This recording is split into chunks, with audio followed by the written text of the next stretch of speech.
एक समय की बात है। सूरजपुर नाम के एक हरे भरे नदी किनारे बसे छोटे से गांव में चंदन नाम का एक मेहनती कारीगर रहता था। चंदन की उम्र अभी 30 के आसपास होगी। गोरा चिट्टा चेहरा और हाथों में हमेशा मसालों की गहरी मीठी खुशबू लगी रहती। बचपन से ही चंदन को खाना बनाने का शौक था। उसके पिता एक छोटे से ढाबे पर काम करते थे और चंदन शाम को स्कूल से लौटकर उनके साथ मसाले पीसता। बाबूजी, एक दिन में अपना ठेला लगाऊंगा और लोग बहुत दूर दूर से आएंगे। पिता मुस्कुराते। हाँ बेटा, बिल्कुल लगाना। मेहनत करो और स्वाद में जादू डालो। आज चंदन वही सपना जी रहा था, अपनी लजीज चिकन करी का ठेला जो गांव के बाजार में लगा रहता। उसकी करी की खुशबू इतनी जादुई होती कि दूर दूर से लोग आकर्षित हो जाते। हल्के भूरे रंग की ग्रेवी, चिकन के मुलायम टुकड़े, हल्का सा तीखापन और धनिया की ताजगी, ये सब मिलकर एक स्वाद बनाते जो गांव वालों के दिलों में बस गया था। हर शाम जब सूरज ढलता और बाजार में लालटेनें जलने लगती तो उसके ठेले पर ग्राहकों की लंबी कतार लग जाती। एक ग्राहक जो गांव का ही किसान था हमेशा आता और कहता, चंदन भाया, तुम्हारी चिकन खाकर ऐसा लगता है कि माँ ने बनाया हो। क्या राज है भाया, हमें भी बताओ। चंदन हमेशा मुस्कुराकर जवाब देता, भैया जी, ये सब तो बस मेरी मेहनत है। थोड़ा सा दही, अदरक का पेस्ट, धनिया, इलायची और मेरा थोड़ा सा प्यार। आप ये आज खा लो, कल मैं दूसरी रेसिपी ट्राई करूंगा। चंदन का परिवार छोटा सा लेकिन प्यार भरा था। पत्नी कमला जो एक समझदार औरत थी, लंबे काले बाल, साड़ी में सजी, हमेशा घर को साफ सुथरा रखती और कभी कभी खेले पर मदद करती। कमला चंदन की सबसे बड़ी ताकत थी। वह कहती, चंदन, तुम बाहर की दुनिया संभालो, मैं घर की। लेकिन याद रखो, खाना सिर्फ पेट भरने के लिए नहीं, रिश्ते जोड़ने के लिए होता है। और दो नन्हे मुन्ने बच्चे, रमेश 7 साल का शरारती लड़का जो हमेशा ठेले के पास घूमता और ग्राहकों को चिढ़ाता, और सीता 5 साल की गुड़ियासी बेटी जो चंदन की गोद में बैठकर कहानियां सुनती। शाम को जब चंदन खेला समेटकर लौटता तो रमेश दौड़ कर आता, पापा पापा, आज कितनी प्लेट बिकी, मुझे भी बनाना सिखाओ ना। चंदन हंसता, बेटा, कल से मैं सिखाऊंगा, लेकिन पहले आप अपना होमवर्क कर लो। कमला हंसती, देखो चंदन, ये दोनों तुम्हारे जैसे ही खाने के दीवाने हो जाएंगे।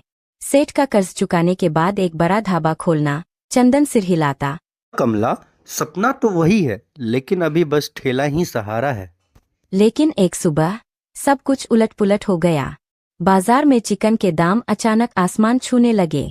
पहले जहां 1 किलो चिकन 10 रुपए में मिल जाता था, अब 20 हो गया। महंगाई की लहर ने पूरे गांव को हिला दिया। किसान उदास, दुकानदार परेशान। चंदन ने ठेले पर प्लेट की कीमत बढ़ा दी, पहले 10 रुपए, अब 15। लेकिन ग्राहक नाराज हो गए। एक किसान आया जो चंदन का पुराना ग्राहक था, प्लेट मांगा, कीमत सुनी और बोला, अरे चंदन, ये क्या बकवास है, इतना में तो हम मटन खा ले। चिकन का तो स्वाद ही नहीं है अब। मटन का वो रसीला स्वाद, तीखापन, यही चाहिए गांव के सारे लोगों को। चंदन ने मनाने की कोशिश की, भैया जी, मेरी भी मजबूरी है। आप एक बार खा लो, वही पुराना जैसा रस का स्वाद, तीखापन। कल से शायद दाम कम हो जाए। लेकिन किसान ने सिर हिलाया, नहीं भाया, आज हम मटन ही लेंगे। वहाँ तो सस्ता ही मिल जाता है। गांव के पास रामू और सामू का ढाबा है ना, किसी से ले लेंगे। बिहार की मशहूर सरसों की तेल वाली मटन, वाह क्या लजीज स्वाद। आज तो हम लोग वही से लेंगे। मैं तो बोलूंगा भाई, तुम भी बनाओ। चंदन ने हंसकर टाल दिया, मैं तो चिकन का उस्ताद हूँ, मटन ये नई रेसिपी है।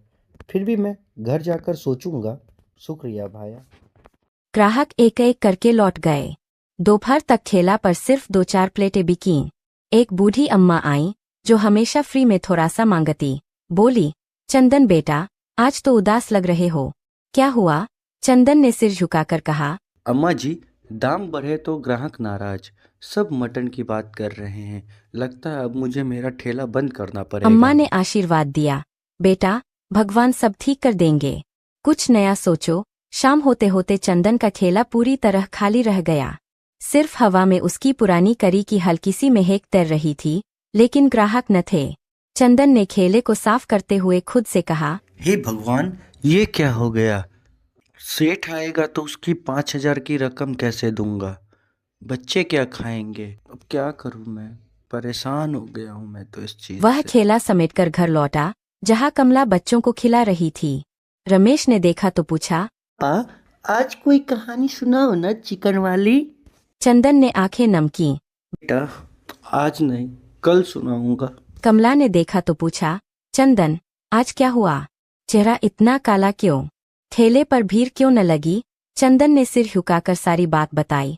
कमला, दाम बढ़ाने पड़े, ग्राहक सारे भाग गए, सब मटन की बातें कर रहे हैं। अब सेठ की कर्ज कैसे चुकाऊंगा? लगता है अब तो मुझे मेरा ठेला बंद ही करना पड़ेगा। चंदन, घबराओ मत। तुम मेहनती हो, गांव सब जानता है। कुछ नया सोचो। मटन क्यों न ट्राई करो? मैं मदद करूंगी। रात को सोच लो, सुबह नया प्लान बनाएंगे। हाँ कमला, अब तो कोई उपाय ही नहीं बचा है। सोचते हैं, लेकिन डर लगता है अगर फेल हो गया तो। भाई बहुत जोर से भूख लगी है, एक प्लेट जल्दी से लगा दे। अजनबी ने चखा, चबाया, मसाले चूए और बोला, वाह रे वाह, स्वाद तो कमाल का है। ग्रेवी का रंग, चिकन का रस, सब सही। लेकिन भाई, कमी है तो सिर्फ मटन की। चिकन हल्का होता है, जल्दी पच जाता। मटन में वो गहराई है, वो रस भरा स्वाद जो पेट भरता है, दिल को छू जाता है और शाम तक ताकत देता। चंदन उत्सुक हो गया, आंखें चमकाईं। क्या मतलब भाया? आप मटन के बहुत जानकार लगते हो। कैसे बनती है असली मटन? अजनबी हंसा, जोर से, जैसे पुराना दोस्त मिला हो। मैं बिहार का रहने वाला हूँ, नाम है रामलाल। पटना के पास का गांव। वहां की मटन थाली तो जादू है। स्पाइसी, तीखी, सरसों के तेल में पकी हुई। खड़े मसाले तड़काओ, प्याज ज्यादा भूनो सुनहरा, अदरक लहसुन का पेस्ट डालो, हल्दी मिर्च का रंग, दही का गाढ़ापन और धीमी आंच पर 2 घंटे पकाओ। ग्रेवी इतनी रसीली कि रोटी डूब जाए, चावल सोख ले। हरी मिर्च का तीखापन जो जीभ पर चढ़ जाए। अगर चाहो तो मैं पूरी विधि बता दूं। ट्राई करो, ग्राहक लौट आएंगे। चंदन ने उत्साह से कहा। रामलाल भाया, सिखा दो ना। ये तो मेरी जान की बात हो गई। सारे लोग मटन मांग रहे हैं। प्लीज हमें सिखा दो विस्तार से, मैं नोट कर लूंगा। ठीक है भाई, सुनो ध्यान से। पहले सरसों का तेल लो 2 कप, गर्म करो। फिर खड़े मसाले, 4 तेजपत्ता, 8 लौंग, 2 इंच दालचीनी की स्टिक, 2 काली इलायची। चकचकाओ, खुशबू निकले। प्याज, 4 बड़े, काटो मध्यम, भूनो भूरा भूरा। लहसुन दरक पेस्ट 2 बड़े चम्मच। फिर मटन के टुकड़े 1 किलो, धोकर डालो। भूनो हल्का। दही आधा कप फेंट कर मिलाओ। हल्दी 1 चम्मच, लाल मिर्च 2, धनिया पाउडर 3 चम्मच, नमक स्वादानुसार।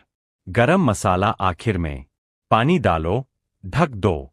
हर आधे घंटे हिलाओ ताकि चिपके ना। 2 घंटे बाद तैयार। ऊपर से हरी धनिया और नींबू निचोड़ो। तीखापन हरी मिर्च से चंदन ने एडजस्ट सिर करो। हिलाया। भाया, प्याज ज्यादा क्यों? और सरसों का तेल कहीं जल तो ना जाए? रामलाल बोला। प्याज मीठापन देता है, ग्रेवी को गाढ़ा बनाता, बिना उसके स्वाद अधूरा।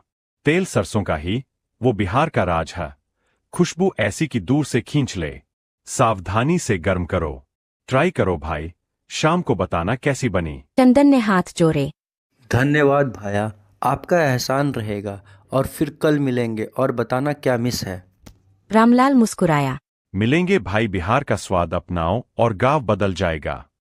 और चला गया। चंदन घर लौटा, मन में नई उम्मीद। कमला ने पूछा, क्या हुआ आज? कोई ग्राहक आया? चंदन ने उत्साह से सारी बात बताई। कमला, आज एक बिहारी भाया रामलाल मिले। उन्होंने मटन की सारी विधि बताई। लगता है हम लोग का नैया इसी से पार होगा। मैं सुबह बाजार जाकर मटन की सारी सामग्रियां ले आऊंगा। कमला ने हंसते हुए कहा, चंदन, तुम्हें तो चिकन ही पसंद था। मटन, डर नहीं लगता? अगर स्वाद न आया तो? चंदन ने जोर देकर कहा। डर क्यों कमला? बदलाव ही संसार का नियम है। और रामलाल भाया ने बताया है, तुम अच्छी मटन बनाओगे तो सारे ग्राहक लौट आएंगे। अगर तुम साथ हो तो डरने की क्या ही बात कमला। कमला ने सिर हिलाया। हाँ चंदन, मिलकर बनाएंगे, लेकिन साफ सुथरा रखना। बच्चे भी खुश होंगे, नई कहानी बनेगी। रात को सो जाओ, कल जल्दी उठना। रात भर चंदन ने सोचा, अगर फेल हो गया तो, लेकिन कोशिश तो करनी है।